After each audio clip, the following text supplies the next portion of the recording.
के ऊपर मंडराते भीषण युद्ध के बादल।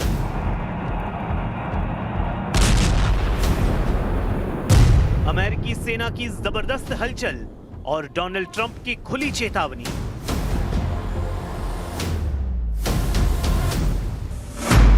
क्या ये वाकई जंग से पहले की आखिरी तैयारी है, या फिर ट्रंप की पूरी प्लानिंग को बिगाड़ने के लिए पेंटागन में कमांडर एक्टिव हो चुका है?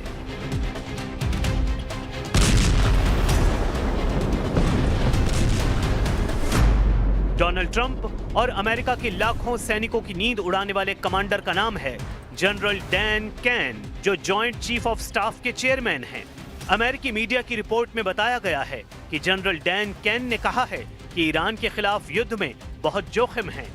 जनरल डैन कैन ने कहा है कि इस युद्ध में बड़े पैमाने पर अमेरिकी सैनिकों की जान को खतरा है। अमेरिका के हथियार गोदाम भी इस युद्ध के लिए तैयार नहीं हैं। ईरान के खिलाफ अमेरिका का युद्ध आसान नहीं होगा, ये ट्रंप के जनरल उन्हें बता रहे हैं। ईरान के खिलाफ जंग की तो मुंह की खाएगा अमेरिका। क्या पेंटागन में पूरा माहौल युद्ध के खिलाफ बनने लगा है? इस वक्त अमेरिकी सेना की मूवमेंट बहुत तेज हो रही है। पूरी दुनिया तक तस्वीरें पहुंच रही हैं। सवाल है कि आखिर ईरान के आसपास क्या चल रहा है, अमेरिका क्या कर रहा है, नेतन्याहू ने क्या फैसला किया है, जॉर्डन में कहां कौन सा जहाज पहुंच गया है। खबर है कि अमेरिका के 60 से ज्यादा जहाज तैनात हुए हैं। पुर्तगाल में क्या चल रहा है, कौन सा टैंकर, विमान, कौन सा ट्रांसपोर्टर कहां उड़ने को तैयार है, क्योंकि तस्वीरें अमेरिका के सबसे बड़े मालवाहक जहाज C5 गैलेक्सी की भी आ चुकी हैं। भूमध्य सागर में पहुंचा अमेरिका का दूसरा कैरियर कौन सी मुसीबत साथ लेकर आया है? USS जेराल्ड फोर्ड क्या ऑपरेशन तेहरान के लिए तैयार है? अमेरिका के कैरियर ने भूमध्य सागर में इमरजेंसी स्टॉप लिया है। यह ग्रीस में नेटो का नेवल बेस है और यहां खड़े USS जेराल्ड फोर्ड को लेकर खबर ऐसी है कि ट्रंप और उनकी सेना का पूरी दुनिया में मजाक बन रहा है।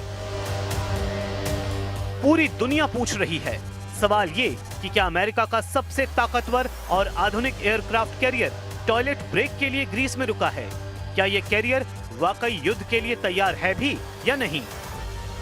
जो भी हो, डोनाल्ड ट्रंप की युद्ध वाली जिद बहुत पहले लॉन्च हो चुकी है और इस जिद का टारगेट ईरान है।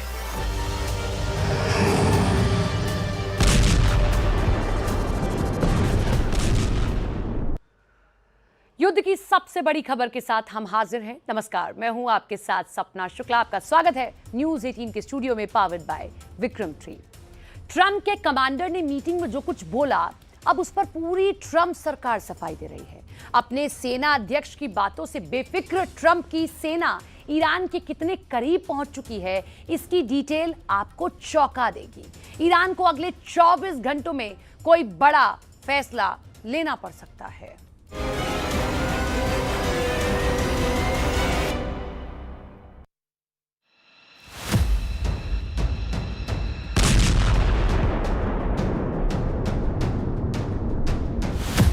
चौबीस घंटे के अंदर अमेरिका की कौन सी फोर्स कहां पहुंची?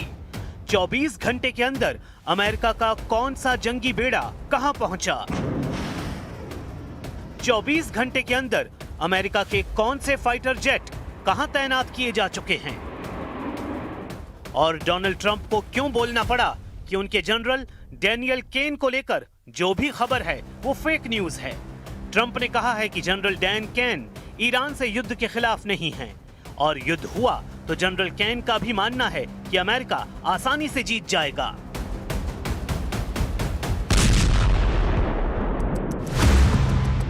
पेंटागन में हड़कंप मचा हुआ है।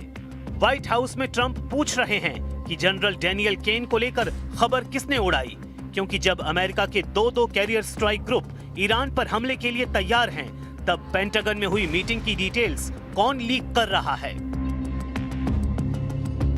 and I've seen a lot of sensationalist reporting over the past day that is just completely untrue. And anyone speculating to the media, hiding behind an anonymous source, pretending to know what President Trump is thinking or a decision he will make with respect to action against Iran has no idea what they're talking about. Iran के खिलाफ सबसे बड़ा मोर्चा खोले जाने के बीच जब से Donald Trump के सबसे बड़े जनरल डैनियल केन ने कहा है कि युद्ध हुआ तो अमेरिका की सेना का जीतना मुश्किल है, तब से ट्रंप के युद्ध वाले दिमाग का ट्रांसफॉर्मर उड़ चुका है। ईरान से युद्ध ट्रंप के दूसरे कार्यकाल का सबसे बड़ा फैसला हो सकता है और अगर इस युद्ध में अमेरिका को मुंहतोड़ जवाब मिला तो ट्रंप के साथ साथ पूरे अमेरिका का युद्ध वाला रिकॉर्ड अरब सागर की गहराई में टुकड़े टुकड़े होकर डूब जाएगा। अमेरिका में जॉइंट चीफ ऑफ स्टाफ के चेयरमैन जनरल डैनियल केन को लेकर रिपोर्ट आई कि उन्होंने ट्रंप सरकार को दो टूक बता दिया है। पहली बात, युद्ध हुआ तो लंबे वक्त तक खिंचेगा और अमेरिका इसमें फंस जाएगा। दूसरी बात, जनरल डैनियल केन ने बताया कि यह युद्ध आसान नहीं होगा और इसके नतीजे अमेरिका के लिए खतरनाक होंगे। तीसरी बात, इस युद्ध के लिए अमेरिकी सेना और उसके गोदाम पूरी तरह तैयार नहीं हैं, न ही उसके पास लंबा युद्ध लड़ने के लिए हथियार हैं। लेकिन जमीन पर सच ये है कि अमेरिका के विमान और जहाज ईरान के आसपास पहुंच चुके हैं और ट्रंप के साथ नेतन्याहू पूरे मूड में हैं कि इसके बाद ईरान की धज्जियां उड़ा दी जाएं, चाहे फिर सामने उसकी खतरनाक मिसाइल हो या फिर आत्मघाती ड्रोन की ताकत। ट्रंप और नेतन्याहू की गुप्त मीटिंग में फैसला बहुत पहले हो चुका है कि ईरान के खिलाफ क्या होने जा रहा है।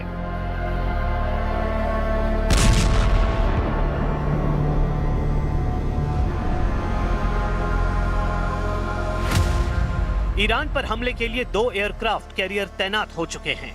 पहला है अरब सागर में यूएसएस अब्राहम लिंकन यानी CVN-72 और दूसरा है भूमध्य सागर में पहुंचा यूएसएस जेराल्ड फोर्ड यानी CVN-78। ये दोनों ही कैरियर स्ट्राइक ग्रुप में गाइडेड मिसाइल डिस्ट्रॉयर हैं। बाकी सप्लाई शिप और परमाणु पनडुब्बियां भी हैं, लेकिन ईरान में कोहराम मचाने के लिए इन दोनों जहाजों पर अमेरिका के फ्रंटलाइन फाइटर जेट्स तैनात हैं। पहला है F-35 लाइटनिंग जो एक स्टेल्थ फाइटर जेट है। दूसरा है FA-18 सुपर हॉर्नेट जो अमेरिकी नेवी की सबसे बड़ी हवाई ताकत माना जाता है। ये दोनों जहाज लगातार दोनों कैरियर से युद्धाभ्यास कर रहे हैं, ईरान के आसपास के आसमान की निगरानी कर रहे हैं। इतने बड़े पैमाने पर फोर्स घुमाने का मतलब है कि युद्ध की तैयारी पूरी है, लेकिन रिजल्ट क्या होगा ये तो ईरान के पलटवार के बाद ही समझ आएगा। और अभी तक की रिपोर्ट बताती है कि ट्रंप और नेतन्याहू दोनों ईरान को बहुत कम आंक रहे हैं, जबकि जून 2025 में हुई ईरान की मिसाइल स्ट्राइक उनको बहुत अच्छी तरह याद है। यही वजह है कि अमेरिका अब खाड़ी देशों में अपने सैन्य अड्डों को लेकर बहुत ज्यादा अलर्ट हो चुका है।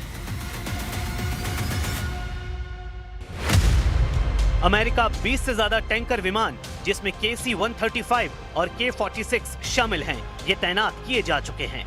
अमेरिका के KC-135 जैसे टोही विमान और E-3 सेंट्री अवॉक्स विमान भी ईरान के आसपास पहुंच चुके हैं।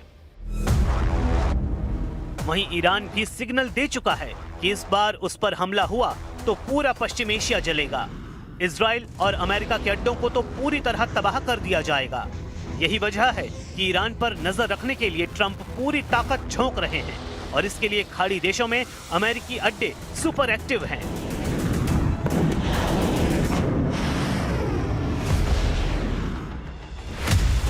जॉर्डन के मुफक्क साल्ती एयरबेस, यहां अमेरिका के F-15 और F-35 विमान पहुंच रहे हैं।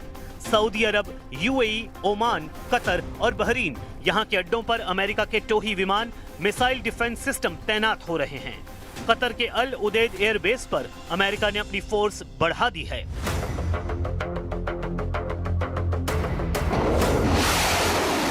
लेकिन कुछ खबरें और भी हैं।